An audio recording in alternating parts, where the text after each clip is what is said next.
If y'all know about ManUp is a male empowerment organization focused on empowering African American men in our communities. And this is just one piece of ManUp that we just kind of brought into fruition. Today is about how to scale your brand in 2023. As we know, it's November. This year totally flew by.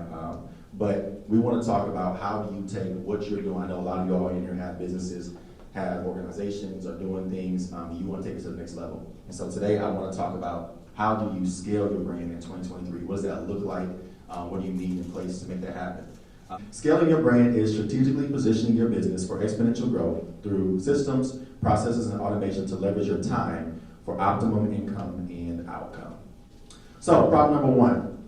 Most people don't know their business. They have no client or customer pledge. Client pledge is this.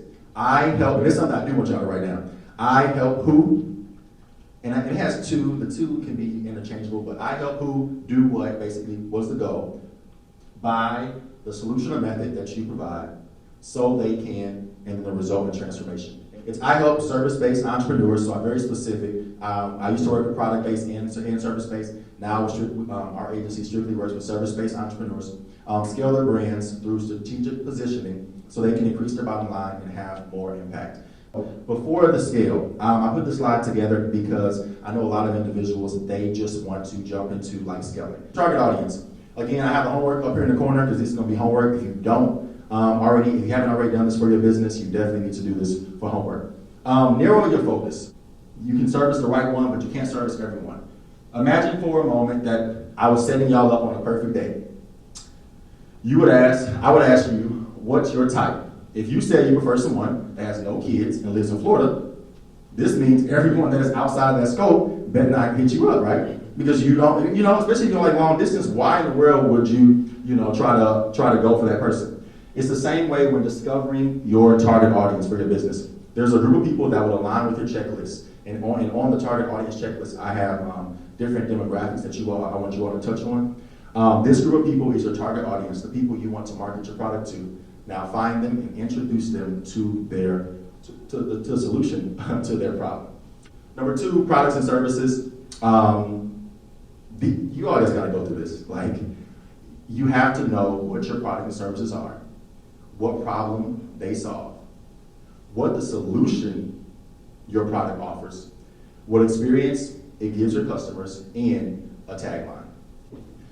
And then number three, your transformation process. So what was your client before and what is their after? And this is something I always when your clients come to you, what are they struggling with? What are they feeling? Like, what prompted them to make the change and take action? What is their biggest challenge and what is their problem? You need to identify that. Like, here are the scale essentials, the three things that we're going to talk about today that you'll need if you truly want to go to the next level. Number one, team. Number two, tools and resources. And number three, funding/capital. How can you start to fund your business and get money in while you're trying to scale? Solution that I'm going to propose today that we're going to spend some time on, outsourcing. SOPs. This is what essentially, and I won't even lie, this is something I'm still doing to this day.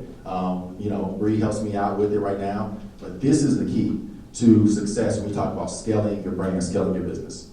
A standard operating procedure is a set of written instructions that describes the step-by-step process that must be taken to properly perform a routine activity.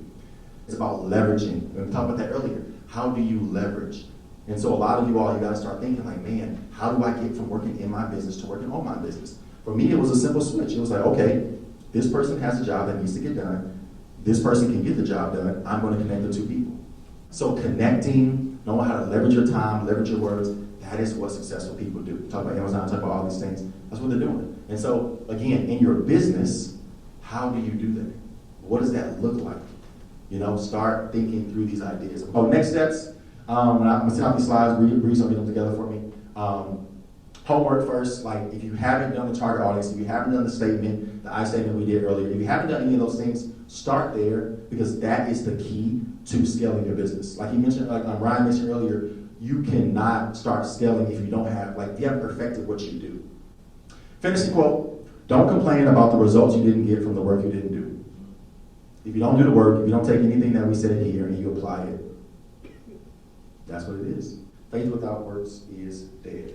And we kind of did Q&A, so I'll go ahead and close it out.